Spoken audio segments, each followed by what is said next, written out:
Gadis ini awalnya adalah selir kesayangan kaisar. Tetapi sekarang dia telah dikirim ke istana. Ironisnya sekarang dia mengetahui bahwa dia hamil 3 bulan. Malam itu istana tiba-tiba terbakar. Min Ngok cepat bangun, terbakar. Cepatlah. Cepatlah lari. Pangeran Yen segera datang untuk menyelamatkan mereka. Dia dengan tegas membakar seluruh istana. Dan kemudian membawa Min Ngok untuk melarikan diri di pintu belakang. Istana terbakar dan Permaisuri Hien terjebak dalam api dan meninggal. Meninggal sudah. Kaisar mengira Min Ngok sudah meninggal. Jadi dia merasa sangat sedih. Di sisi lain, Min Ngok kebetulan mendengar bahwa orang-orang itu berpura-pura menyerah. Untuk menempatkan Pangeran Yen Tietuahuk ke dalam posisi pengkhianatan. Min Ngok segera naik kudanya untuk mengejar untuk melaporkan. Tetapi dengan kecepatan ini, mungkin tidak akan tepat waktu. Min Ngok harus pikir cara lain. Kamu harus menemukan Tuahuk untuk memberitahunya ya. Sedangkan aku akan memikirkan cara untuk mengulur waktu. Dia memilih untuk melepaskan kebebasannya untuk kembali ke istana kerajaan. Permaisuri Hien sedang hamil 3 bulan. Benarkah pada waktu itu kan? Aku akan segera pergi untuk melapor kepada kaisar. Setelah tahu bahwa Min Ngok yang sedang hamil. Kaisar segera membujuknya dengan manis. Tapi Min Ngok tidak senang sama sekali. Aku lebih ingin tidak memiliki anak ini. Akan lebih baik tanpa dia. Permaisuri yang beruntung. Tanpa diduga, kata-katanya didengar oleh kaisar. Jadi dia kembali ke kehidupan yang tidak dihormati oleh kaisar. Orang-orang di istana juga menghindari mereka. Sebelum tanggal jatuh tempo, Min Ngok menunjukkan tanda-tanda persalinan. Ratu yang paling mencintainya belum tiba. Selir Hien mau melahirkan, cepat bantunya masuk. Hati-hati. Cepatlah.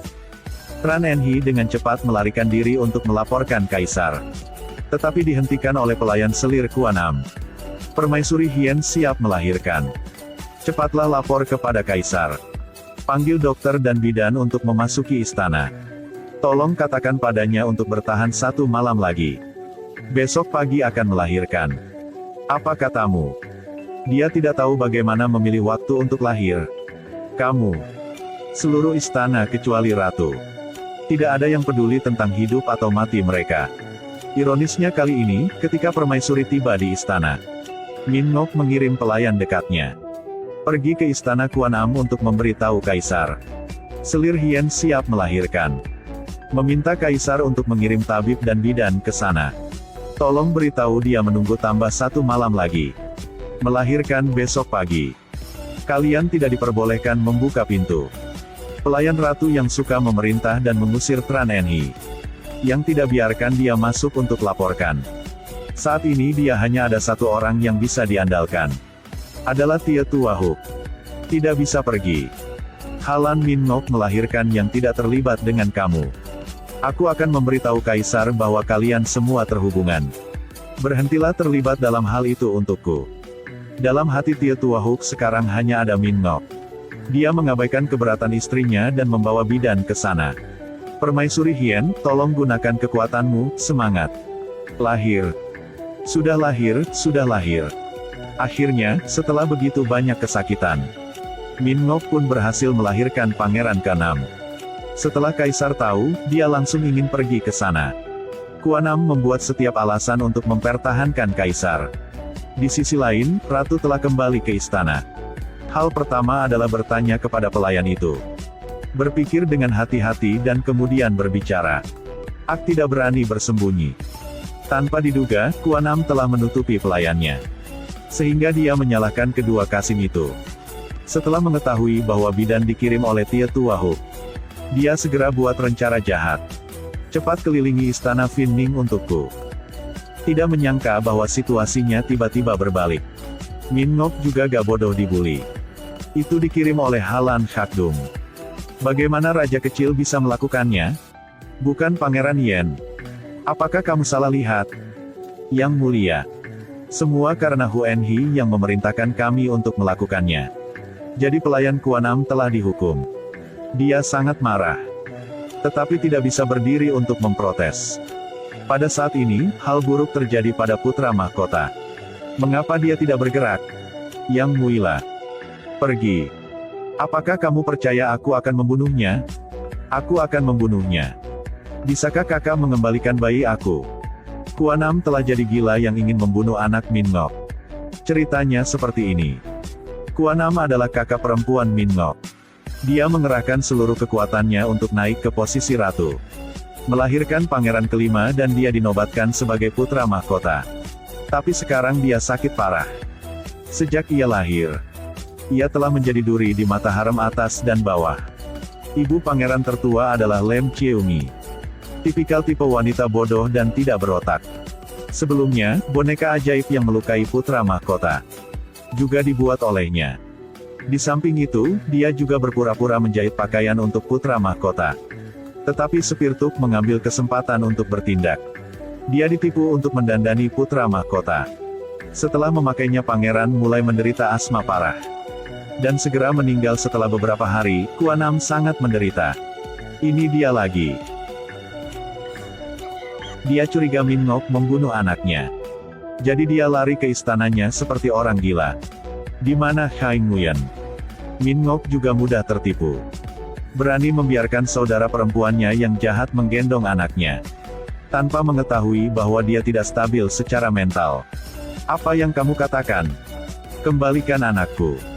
Ratu. Untungnya, Kaisar tiba tepat waktu. Untuk mengambil pangeran ke-6 dengan aman. Dia memberi Min Ngok peluit yang dia berikan kepada putra mahkota. Dan mengatakan ini adalah penyebab kematiannya. Kaisar curiga dan berkata dia akan membawa pangeran ke-6 pergi. Min Ngok segera tolak. Tidak. Tidak ada yang diizinkan mengambil anak aku. Dia berjudi dengan hidupnya. Kaisar terpaksa meninggalkan pangeran. Dalam peluit ini, tidak ada yang menyebabkan asma. Setelah memeriksa ulang, inilah yang merugikan putra mahkota. Jadi Lem Cheungi dengan bodohnya takut terlibat dengan anaknya. Jadi dia mengaku pada dirinya sendiri. Dan tidak lama kemudian sudah meninggal. Tran Enhi lah yang memberitahu Kaisar untuk menggeledah istana Lem Cheungi. Ketika Pangeran Agung Tia Haihan mendengar berita itu, hatinya hancur. Untuk kamu. Aku hanya benci yang tidak bisa merobek hatiku untukmu. Jika kamu tidak membutuhkannya, maka berhentilah. Mengapa kamu tanpa ampun menginjaknya? Apakah kamu puas sekarang? Ibuku dibunuh olehmu. Aku tidak akan pernah memaafkanmu dalam hidup ini. Hatiku sangat sakit. Ternyata Tia Haihan sangat cintai Tran Enhi. Bahkan dia ingin nikah dengannya. Kemana cinta tragis ini akan pergi? Selanjutnya, Min Ngok diracun oleh Kuanam. Hidupnya sulit untuk bertahan. Putraku. Hai Ham. Kuanam jadi orang gila sejak hilang putranya.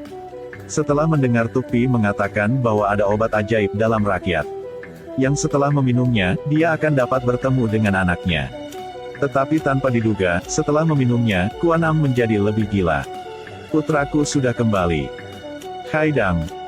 Hari itu, dia memanggil Min Ngok ke istananya untuk minum teh. Tetapi cangkir teh ini telah diracuni sebelumnya. Aku membencimu. Kakak. Mereka berdua mulai batuk darah. Perlahan-lahan jatuh berlutut. Sang ratu mencoba yang terbaik untuk menyelamatkan mereka. Tetapi dalam waktu dekat, hanya ada satu cara. Di rumah sakit kerajaan, ada pil obat yang berharga. Tetapi untuk menggunakannya, harus perlu izin dari Kaisar untuk menggunakannya. Begitulah mereka baru berani melakukannya. Permaisuri langsung menulis surat kepada Kaisar yang sedang berperang. Dengan cepat surat sudah sampai. Aku memiliki satu cara yang terbaik. Jimat militer aku akan diserahkan kepada kamu. Barak Long Tie juga memberimu komando. Ini hanyalah rencana Kaisar. Yang mulia kembali ke istana. Karena ingin melindungi nyawa istrinya. Kaisar menuruti kata-kata Tuhuk dan kembali. Tan Hien menghasut Tuahuk untuk memiliki kesempatan untuk membunuh Kaisar. Tapi dia pria yang baik. Yang tidak akan memanfaatkan air keruh untuk memancing seperti itu. Sekali lagi melewatkan kesempatan untuk membunuh Kaisar. Membalas dendam ibunya. Di sisi lain, Kaisar kembali ke istana, tabib kerajaan segera melaporkan. Ramuan obat yang berharga hanya memasak satu bagian. Sangat efektif. Tetapi hanya satu dari 2 orang yang bisa diselamatkan. Yang sisanya akan Setelah berpikir sejenak, Yang Mulia memutuskan untuk menyelamatkan Min Ngok. Pergi ke istana Fin Nin. Jangan hanya berdiri di sana. Hati Kaisar benar-benar tidak dapat diprediksi. Kaisar begitu. Apakah itu cinta yang dalam? Atau tanpa hati? Setelah beberapa hari Yang Kuanam meninggal, Min Ngok tidak menghargai penyelamatan hidup dari Kaisar. Tetapi sebaliknya membencinya karena membunuh kakak perempuannya. Kamu adalah kamu. Lepaskan. Kaisar. Kaisar tercengang. Dan tidak punya pikiran untuk melakukan pekerjaan perang. Tie Tuahuk dikelilingi oleh pasukan musuh. Minta bantu dari istana. Tetapi Kaisar masih tenggelam dalam kesedihan. Terlepas dari hidup dan mati mereka. Demi Tuahuk, Min Ngok datang menemui Kaisar. Apakah kamu masih membenci Pangeran Yen? Jadi mengambil kesempatan ini untuk membiarkannya mati di medan perang. Seperti yang diharapkan, Yang Mulia segera mengirim tentara untuk membantunya. Kedua bersaudara itu sulit memiliki kesempatan untuk minum bersama. Tubuh Kaisar semakin lemah. Tetapi tidak peduli apa yang terjadi padanya, dia harus membawa Tuahuk bersamanya. Apa yang akan terjadi selanjutnya?